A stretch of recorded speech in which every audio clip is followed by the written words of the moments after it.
A medida que avanza el año 2024, crece la tensión geoestratégica por un lado, la tensión económica por otro lado. ¿Cómo le afecta esto al tejido productivo? ¿Cómo influye en las decisiones empresariales? ¿Qué tiene que tener en cuenta el CFO, el responsable financiero de una compañía? Bienvenidos a un nuevo capítulo, a un nuevo episodio de CFO Essentials. Análisis, estrategia económica en un entorno de tensión política geoestratégica mundial, en un entorno de crecimiento económico, sobre todo en algunas áreas. ¿Cómo debe enfocar sus decisiones el responsable financiero de una empresa? Pues vamos a responder a todas estas preguntas con la ayuda de María Muñoz. María, gracias por acompañarnos. ¿Qué tal estás? Muy bien, un placer estar aquí con vosotros. Gracias por invitarme. Has vivido muchos campos para poder aportar análisis económico en el ámbito financiero, en el ámbito de la política y actualmente en el ámbito de la consultoría. 2024 ya ha avanzado, ya ha entrado con incertidumbres. ¿Qué es lo que considera usted que tensiona, que tenemos que tener en cuenta? Bueno, que tiene que tener en cuenta un responsable financiero, el tejido productivo.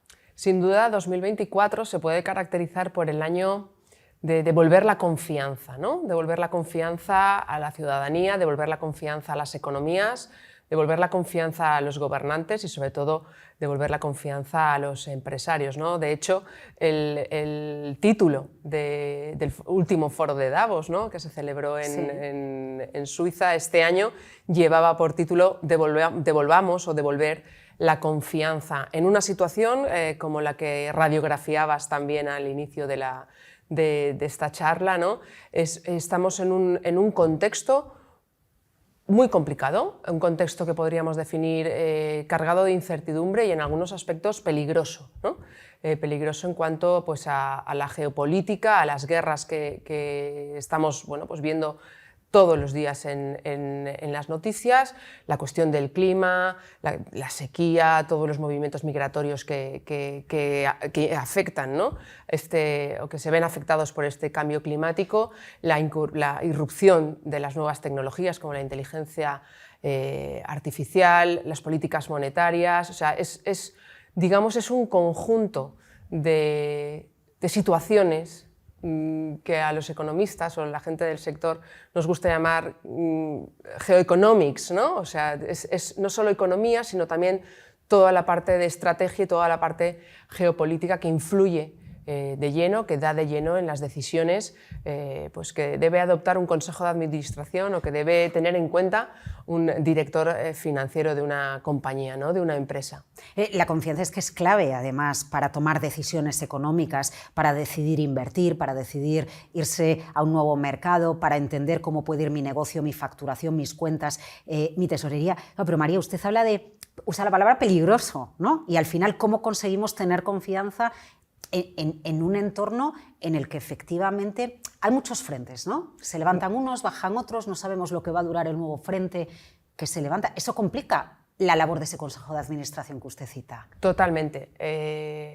Estamos acostumbrados o hemos vivido acostumbrados a situaciones de crisis en las que pues en un periodo de tiempo, pues, a lo mejor un lustro, una década, vivíamos una crisis, vivíamos el devenir de una crisis, la profundidad de esa crisis y luego la recuperación.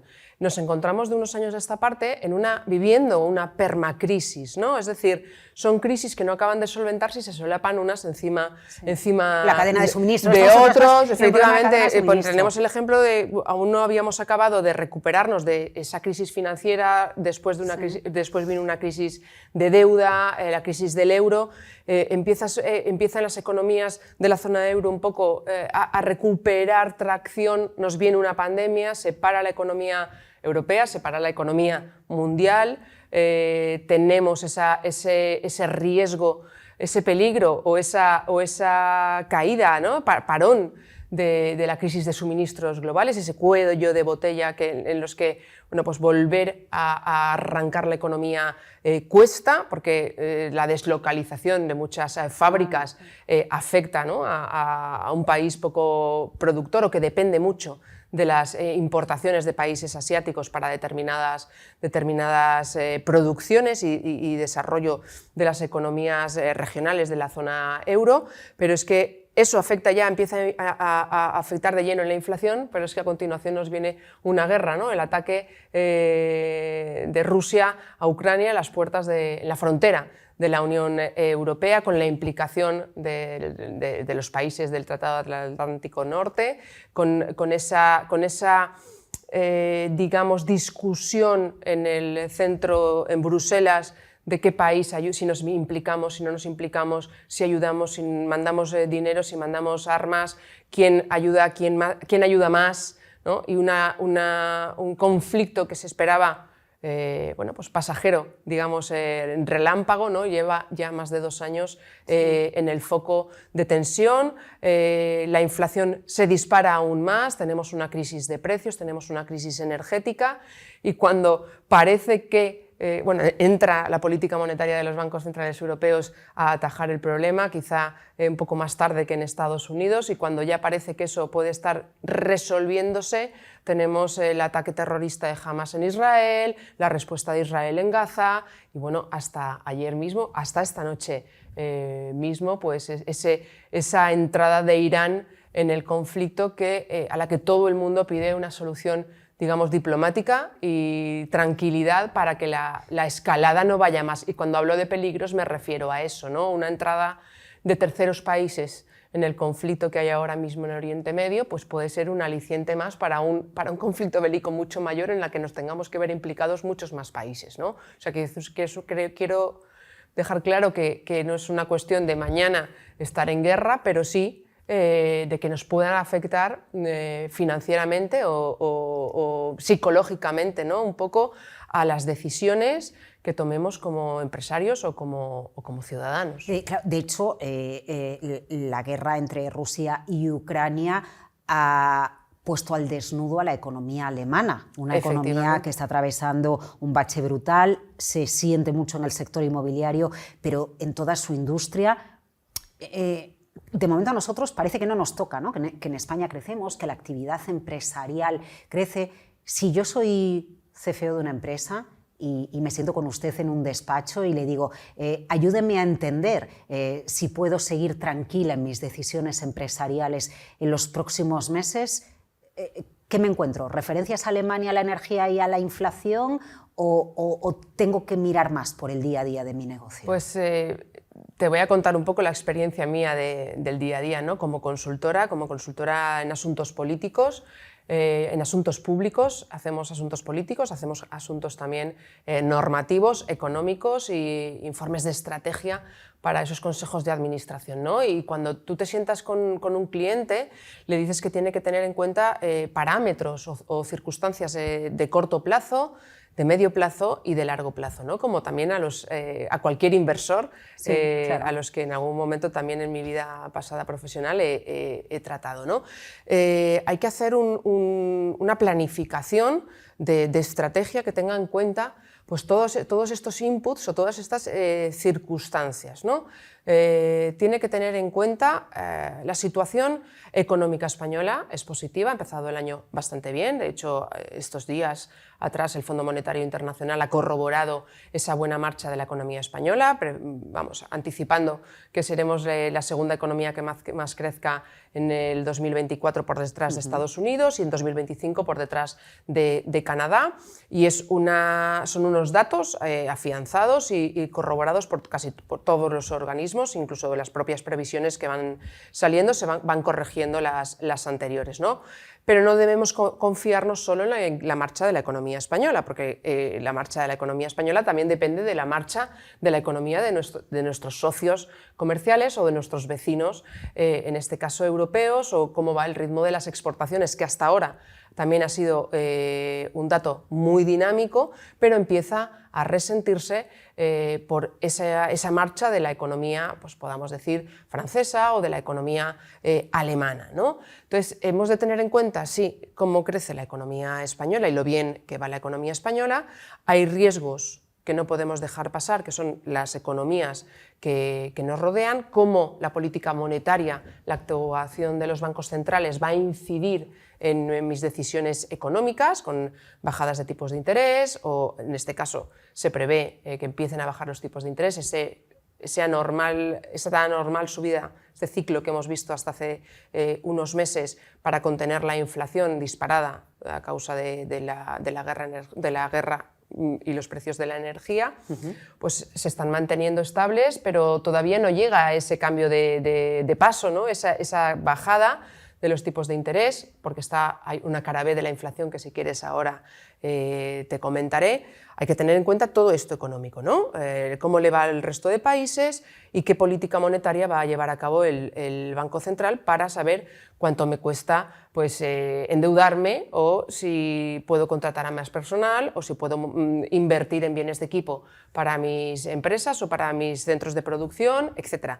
Pero tenemos que tener también en cuenta otros factores, como es pues el adaptarse a toda la reglamentación de las mediciones de impacto social, económico, de sostenibilidad de las empresas, cosa que también nosotros le proponemos que haga al cliente, ¿no? Que mida el impacto en euros que tienen sus políticas, sus decisiones, o cómo le puede afectar, por ejemplo, una norma que está a punto de aprobarse en el Congreso de los Diputados o una directiva europea, ver su impacto monetario en euros para ver cómo le puede afectar esa decisión en su cadena de valor, en su cadena productiva, por ejemplo. O tiene que tener en cuenta el riesgo o lo que supone la implantación de la inteligencia artificial generativa en sus procesos productivos para hacer pues, más eficiente su productividad o más eficiente digamos, pues sus cuentas, ¿no? Porque hoy, tradicionalmente, el CFO, el director financiero de una compañía, pues podemos pensar que era el hombre gris que llevaba la contabilidad, el Excel, ¿no? El Excel, lo que ingresamos, lo que nos gastamos, y quizá el más amarrado a la hora de cuando ibas a pedirle dinero para una campaña de publicidad o para contratar personal, que te decía, no, no podemos, no. Hoy en día el CFO, el director financiero, está presente en las decisiones estratégicas y apoya al CEO y al resto del Consejo de Administración en tomar esas decisiones, ¿no? Porque tiene que tener claro que todo lo que hemos hablado, la política monetaria, cómo está el contexto económico en los países vecinos, cómo nos afecta el impacto de toda la normativa o toda la Agenda 2030 en nuestras decisiones, cómo nos afectará todo el tema tecnológico, la aparición o la adaptación de la inteligencia artificial a nuestros procesos. Todo eso es un mix en el que tiene que estar presente el CFO, el director financiero, y tiene que apoyar a la estrategia global, digamos, de la empresa. Pone usted encima de la mesa asuntos que son cruciales. Ya citaba antes Bruselas, ¿no? Y pienso inevitablemente en Bruselas cuando cita la regulación o cita la Agenda 2030. ¿Hasta qué punto los cambios que estamos atravesando pueden ser en el campo vinculado a la transición energética o en otros campos? Pero siempre con la regulación de por medio. Si son una oportunidad para ese Consejo de Administración o si son una barrera.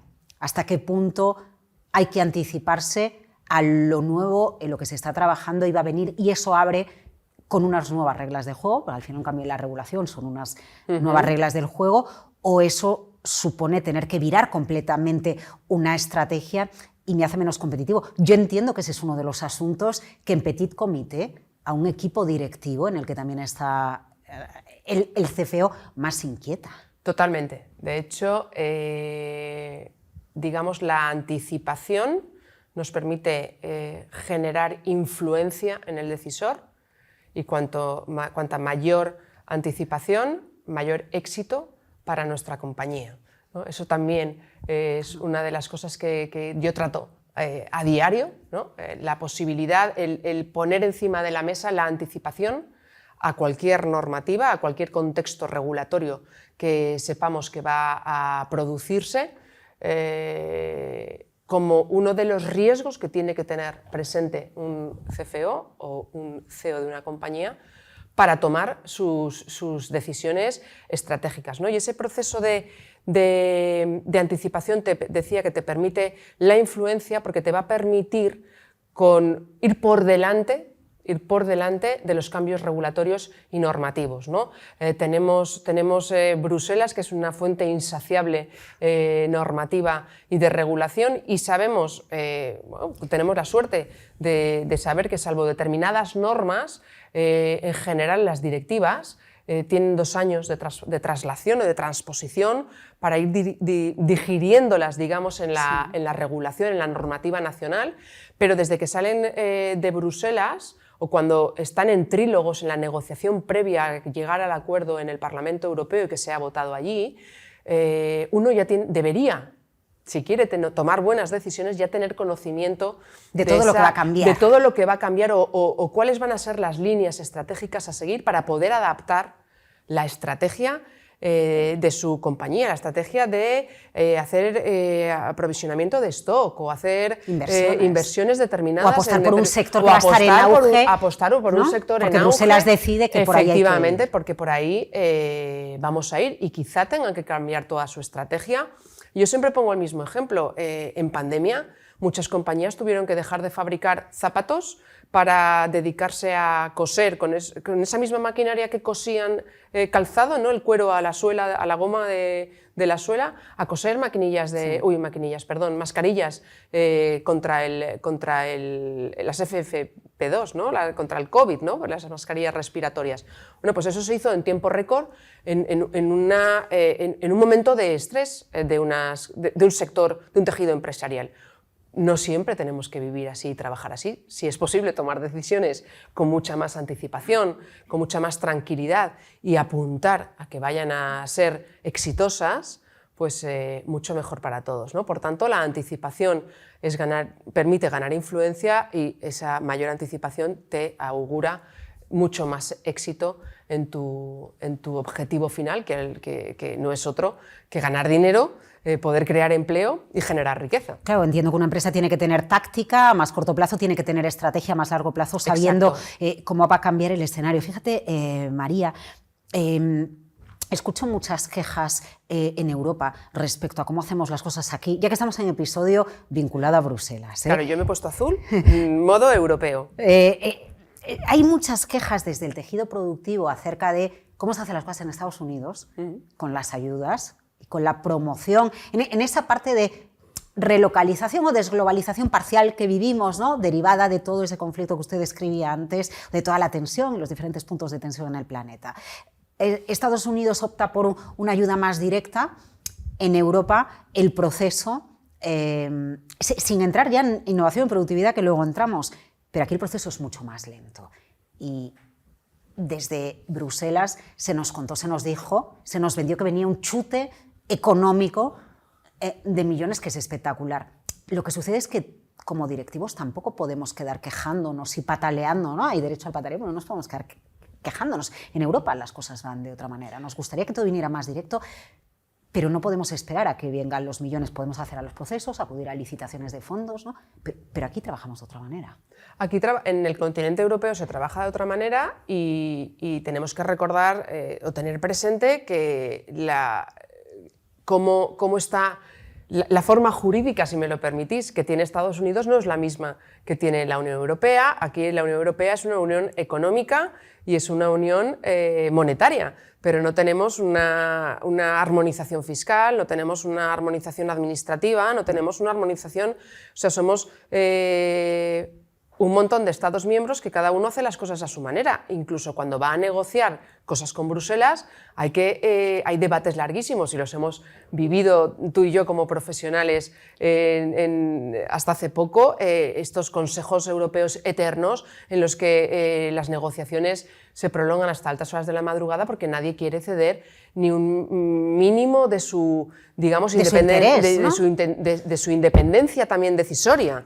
Pero es que además si bajamos un escalón más, venimos a España y tenemos exactamente lo mismo. No tenemos un Estado que centralice todo. Tenemos 17 comunidades autónomas, cada una, bueno, sí, pues compartimos determinadas cosas, pero muy básicas, pero es que casi todas las competencias están cedidas. Aquí se ha hablado en todo momento de los fondos europeos, de una cogobernanza en la que el chute es, esa inyección de dinero no viene directamente de Bruselas a la empresa que dirige el CFO de nuestra charla, ¿no? Tiene que ir viene en una transferencia al Estado español, el Estado español lo transfiere a las comunidades autónomas según las peticiones, las comunidades autónomas abren los procesos de licitación, abren bueno, pues los concursos, las líneas de los famosos PERTE, con una serie de condiciones. Cualquier compañía no puede acceder a esas líneas de crédito, de concesión de las subvenciones. Es un tema que en el momento en el que se debatió cómo administrar los fondos Next Generation, yo estaba en el Congreso de los Diputados, recuerdo aquel Real Decreto Ley 36/2020, 2020, estamos en 2024, salió con el apoyo de Vox el Real Decreto, por la abstención, digamos, de Vox a ese Real Decreto, porque todos los demás partidos de la oposición, incluso los socios actuales que en ese momento tenía el gobierno, que son los mismos que tiene ahora, votaron en contra. Ciudadanos presentó una enmienda a la totalidad con un recurso para canalizar esos fondos mucho más dinámico, que fuera independiente, que fuera muy técnico, o sea, que tuviera la posibilidad de decidir, evaluar los proyectos y decidir si se concedían o no las ayudas, que fuera todo mucho más rápido, menos burocrático y menos político, ¿no? Aquello se quedó, no salió adelante, la enmienda a la totalidad con texto alternativo. Se propuso o se quedó aprobado en que se desarrollaría como un proyecto de ley, que se quedó en un cajón, y desde 2024 pues nada de todo eso se ha tocado. Acabó la legislatura y ese Real Decreto Ley 36/2020 murió al final de la legislatura número 14, ¿no? Si todo hubiera podido ser diferente, sí.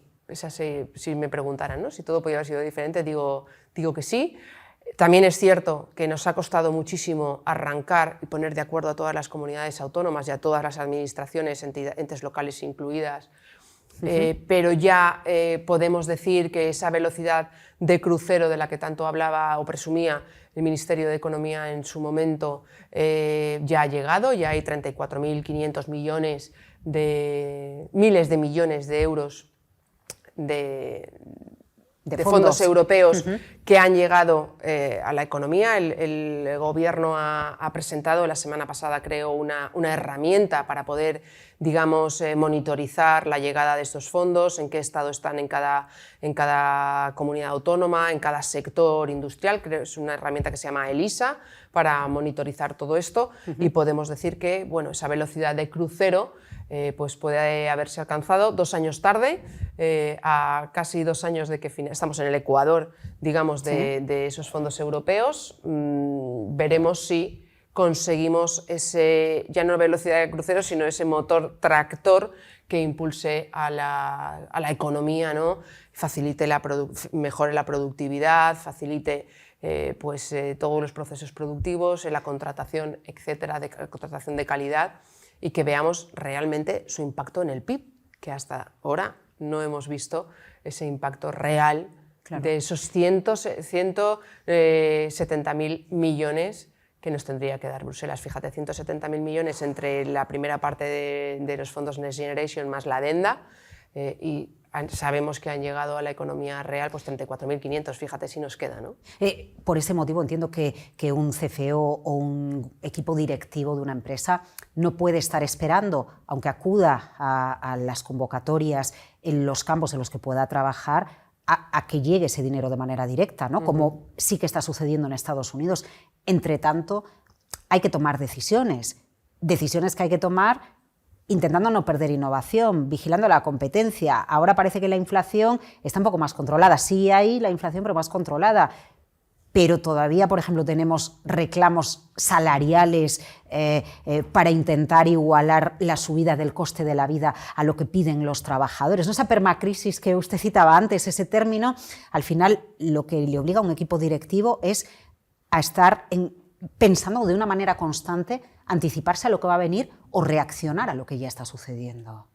Totalmente, y por eso creo que ante este contexto global de permacrisis, de slowbalization, ¿no? De volver a la producción nacional, de los riesgos geopolíticos, guerras, problemas entre China y Estados Unidos, lo que pueda pasar con Irán e Israel, pero también la inteligencia artificial, toda la política monetaria, todo eso en un cóctel, muchas veces en un consejo de administración necesita la visión de alguien experto externo que le ayude a pintar, si me permites la expresión, todo este panorama que tenemos delante, que le ayude dándole inputs a través de reuniones, informes, toda la documentación para tomar decisiones de una manera serena, con anticipación, pero también informada.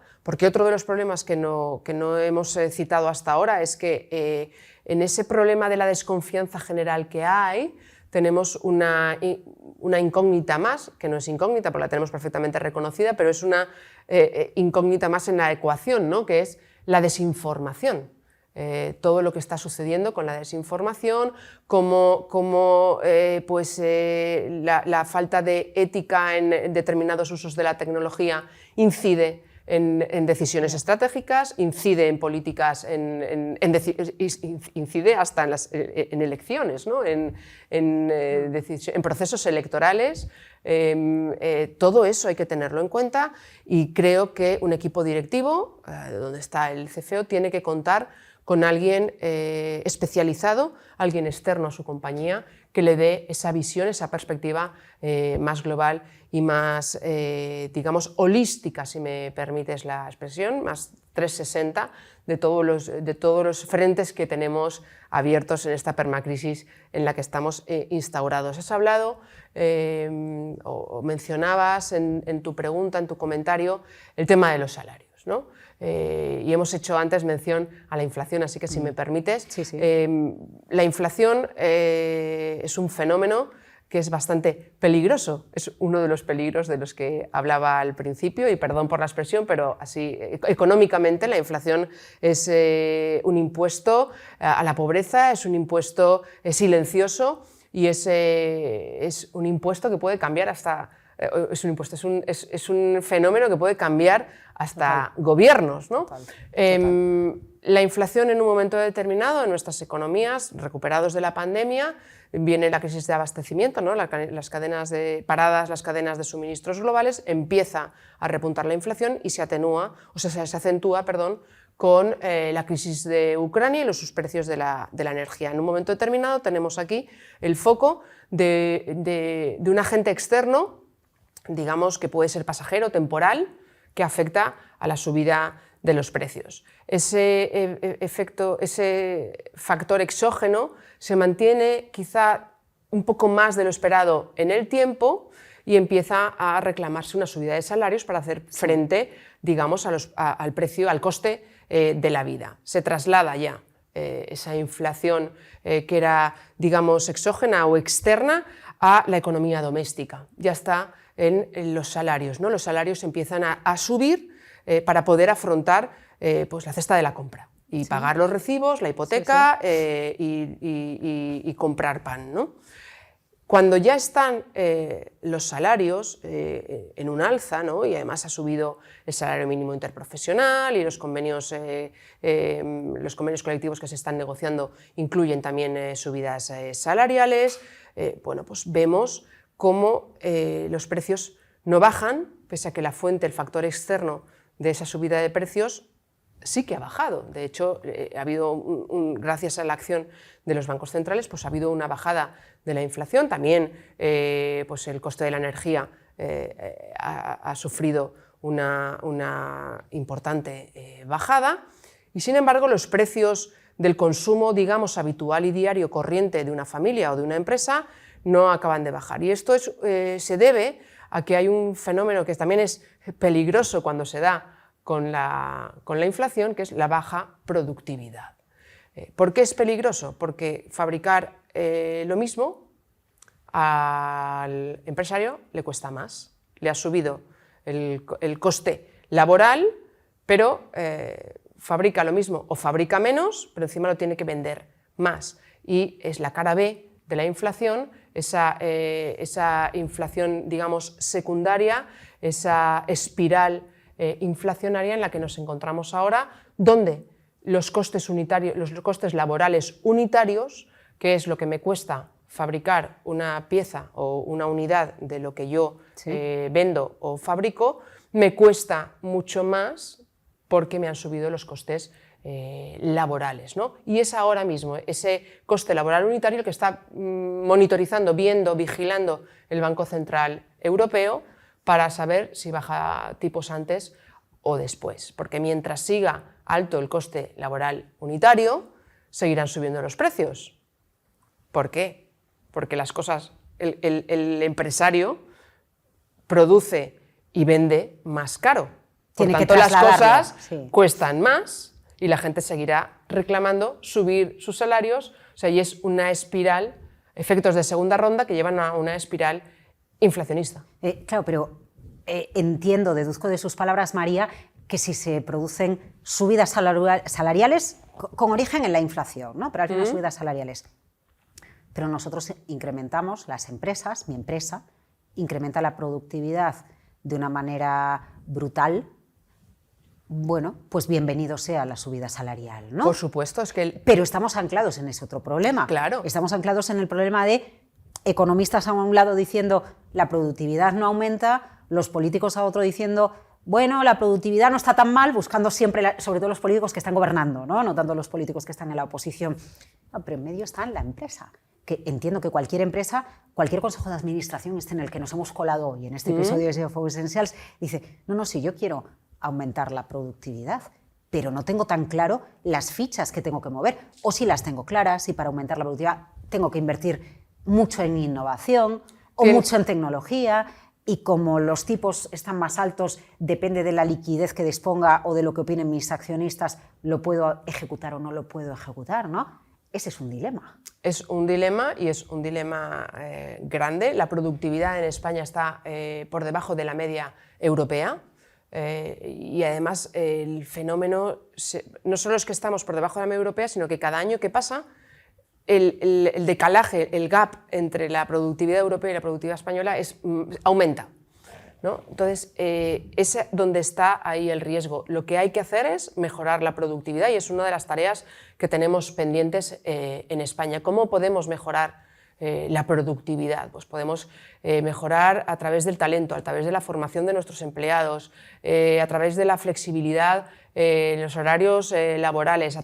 He escuchado en alguna ocasión a través de la formación también de los directivos. Por supuesto. La calidad del empresario español que no está a nivel del empresario alemán, por ejemplo. Claro, ¿no? pero eso viene un poco a consecuencia del tamaño de nuestras empresas. Nuestras empresas, bueno, pues tenemos muy pocas grandes empresas. El tejido productivo español está, digamos, en lo que viene a ser pues la medio camino entre pequeña y mediana empresa. Empresas con más de 200 empleados es difícil ver en España, ¿no? Tenemos un tejido pues muy atomizado en autónomos y pymes, pequeñas y medianas empresas, y ahí confluyen riesgos como el fiscal, confluyen riesgos regulatorios, confluyen riesgos burocráticos, es decir, para que una compañía crezca tú tienes que permitirle crecer, no puedes poner escalones o techos en que si pasa a un empleado más tiene que presentar no sé cuántas declaraciones impositivas o no sé cuánta necesidad de cumplir determinada regulación, determinada normativa, pues a lo mejor facilita esto y el autónomo o el pequeño empresario tiene también un nivel de formación determinado porque no ha tenido nunca la necesidad para llevar adelante su pequeña empresa o su pequeño negocio, necesidad de más, pero nos encontramos en un contexto en el que nos viene, en el que la novedad o digamos las revoluciones tecnológicas o industriales se producen en espacios de tiempo mucho más cortos que antiguamente. Antes, pues de la primera revolución a la segunda revolución industrial pasaron 2 siglos y en la última revolución industrial en 15 años tuvimos, bueno, pues estás con internet, pero es que ya tienes la inteligencia artificial a la vuelta de la esquina, ¿no? Y esos procesos, mucho directivo, mucho empresario autónomo, le ha costado adaptarse, no ha tenido esa flexibilidad, esa rapidez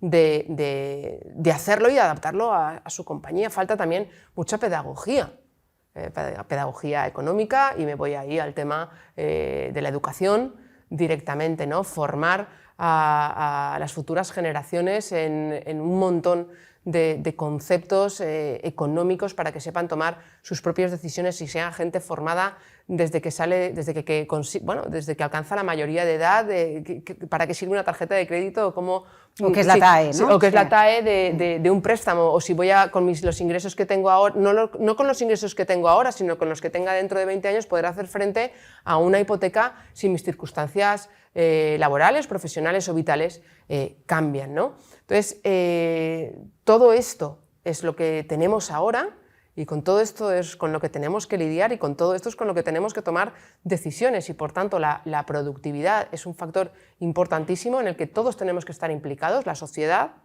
porque quiera recibir esa educación, esa formación, los empresarios, por supuesto, para, digamos, tener la flexibilidad de adaptación a los procesos que les mejoren la productividad, como la incursión de la inteligencia artificial o otros procesos tecnológicos que les permitan facilitar o favorecer su producción, y por supuesto las instituciones, los poderes públicos, nuestros gobernantes, ¿no? Y también otros profesionales que ayudamos a esa toma de decisiones empresariales.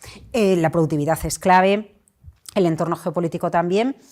Hay empresas que dieron el salto en su día, otras lo están pensando, y quizás sea una manera de diversificar el negocio, que es ampliar mercados.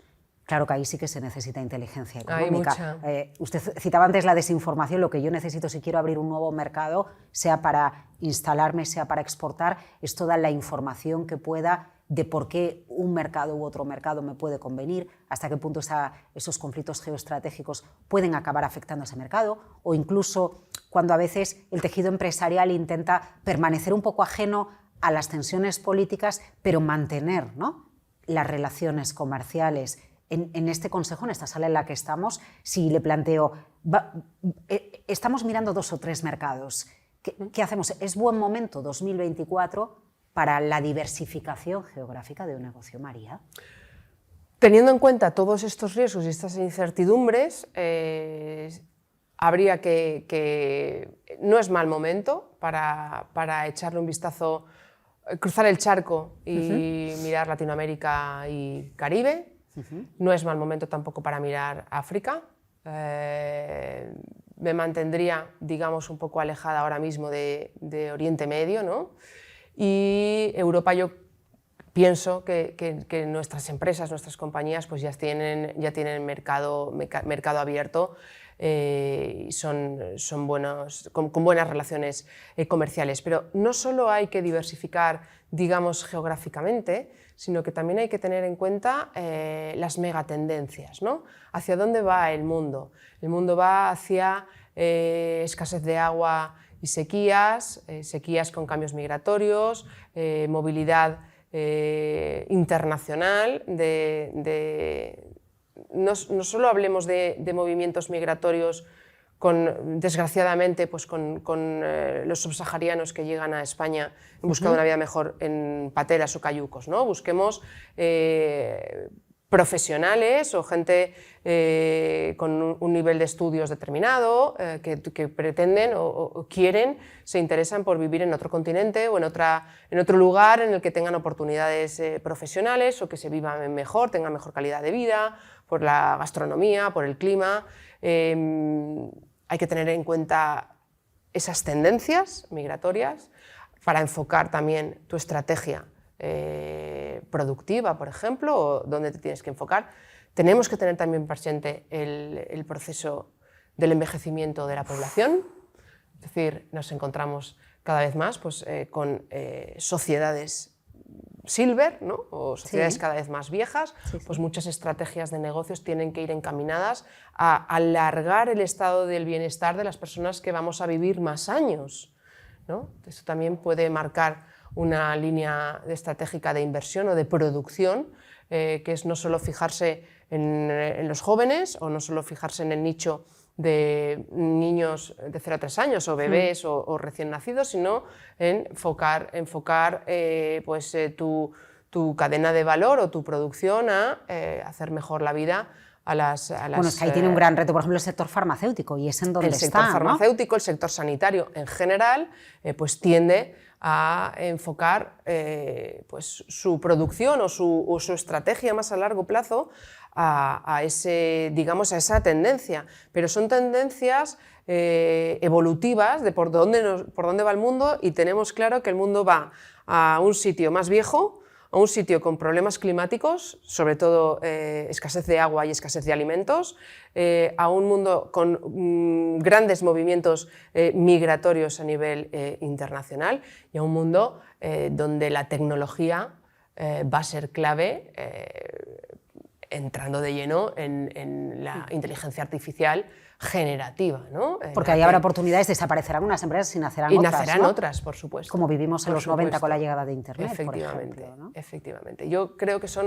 esas son los cuatro grandes retos o tendencias en las que poner la vista a largo plazo, sin perder de vista el corto plazo de cómo adaptar mi estrategia del día a día a una política monetaria determinada, a un mercado laboral determinado, a una normativa fiscal y una regulación fiscal determinada, si va a haber presupuestos, cómo van a llegar los fondos Next Generation, cuándo, si me van a tocar unos cuantos o no. Todo eso en el tran-tran, si me permites la expresión, de tu día a día, pero con la vista puesta en qué quiero hacer, dónde quiero llegar, por dónde va el mundo, qué puedo hacer en ese proceso hasta llegar, para poder ir adaptándome a eso. Estamos casi en la mitad del siglo que empezamos, estamos a una década de la mitad del siglo, y tenemos muchos retos por delante. Para empezar, en el año 50 tenemos que estar totalmente electrificados y ser cero contaminantes, o sea que por ahí todavía hay mucho trabajo que hacer, ¿no? Todo el mundo de la movilidad, todo el mundo de las ciudades inteligentes, las ciudades, la movilidad sostenible, las ciudades convertidas en centros pues de bienestar, digamos, social para los ciudadanos. Hay mucha cosa que hacer. Dijo en una ocasión Max Schaub que no voy a inventar algo, voy a copiarlo, ¿no? Y en algunas ocasiones algunos economistas de este país les escucha decir, bueno, pues si no innovamos nosotros, copiemos la innovación de otros y apliquémosla, pero apliquémosla rápido. María, en esta sala en la que estamos, con el Consejo de Administración, que no nos escucha nadie, viene alguien de fuera, no le voy a decir a usted un extraterrestre, pero alguien que no conoce mucho acerca de España, porque vivía en su mundo, pues yo qué sé, en Arkansas, por poner un lugar, o en Melbourne, ¿no? En otro lugar del planeta. Y entonces le pregunta, ¿en España hay seguridad jurídica para una empresa que llega? ¿Un empresario está seguro si llega aquí e invierte? Y usted sí le tiene que responder, ¿qué le dice? Una pregunta bastante complicada porque considero que España es un gran país, un país donde se puede invertir, donde se puede crecer después de hacer una inversión, bien estudiado el mercado, pero donde nos encontramos con el hándicap de una clase política, los dirigentes que tenemos en los últimos años. Esto no es una cuestión de un episodio de un gobierno determinado, que ha ido... una clase política que ha ido degradando, digamos, esa seguridad jurídica, ese Estado de Derecho, ¿no? en el que uno no está seguro, no puede estar al 100% seguro hoy de que mañana las cosas no serán diferentes. Además, nos encontramos en una situación de una creciente, aún más creciente, polarización, donde es muy difícil ver a los principales partidos que pueden gobernar llegar a consensos, a esos pactos de Estado que hacen justamente lo contrario, ¿no? Sentar las bases para, oye, no, esto es un tema de pacto de Estado, está corroborado, digamos, por todas las fuerzas políticas o por las mayoritarias, por tanto me aseguro de que esto, cuando mañana haya pasado mañana o dentro de 7 meses haya un cambio de color político, no me van a cambiar las reglas del juego, ¿no?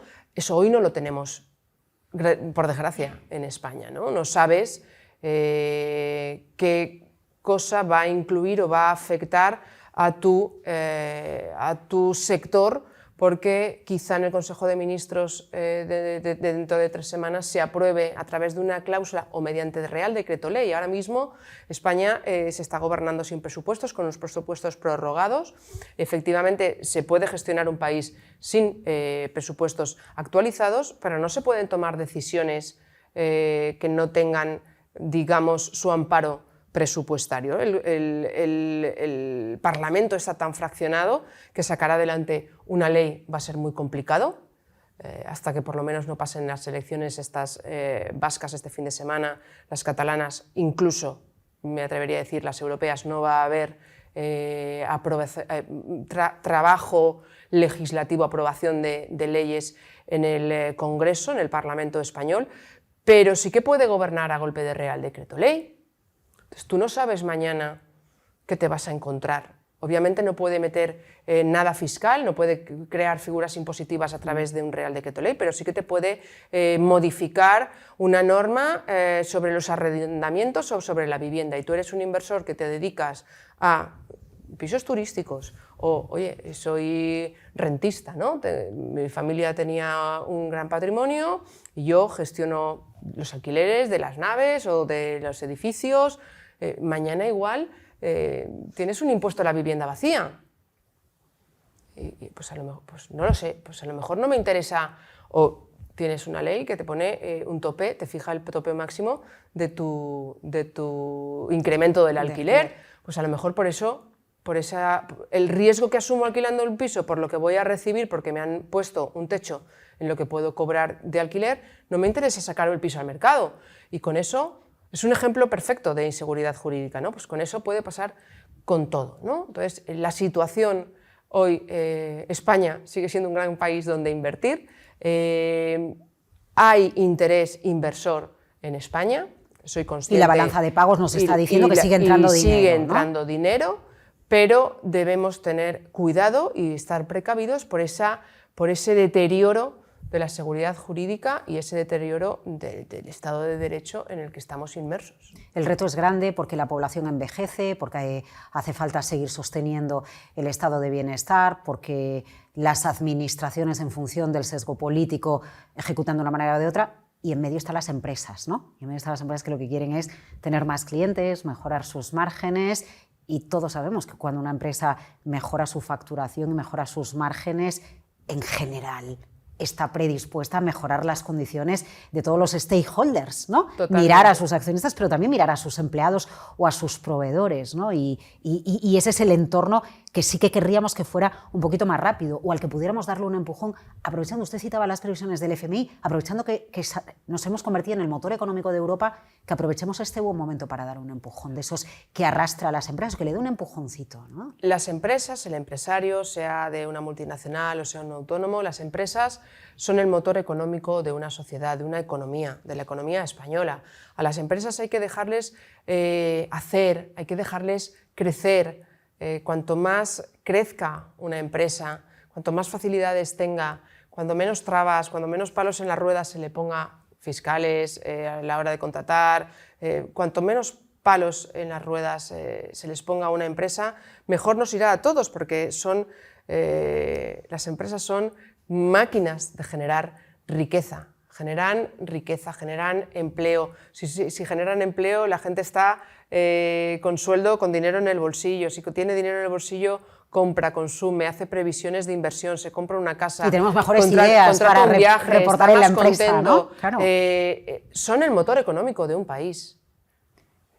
Aprovechemos esas buenas vibraciones, esa buena predisposición que parece que tiene la economía española a seguir esa línea de crecimiento, ¿no? y ser foco ahora de, digamos, tal como está todo el panorama, pues de una situación, digamos, de buen ver. Sí, atraer, ¿no? Dado todo el riesgo y el panorama que tenemos fuera, de poder atraer desde nuestros poderes públicos, desde las instituciones, facilitemos que eso sea posible, generando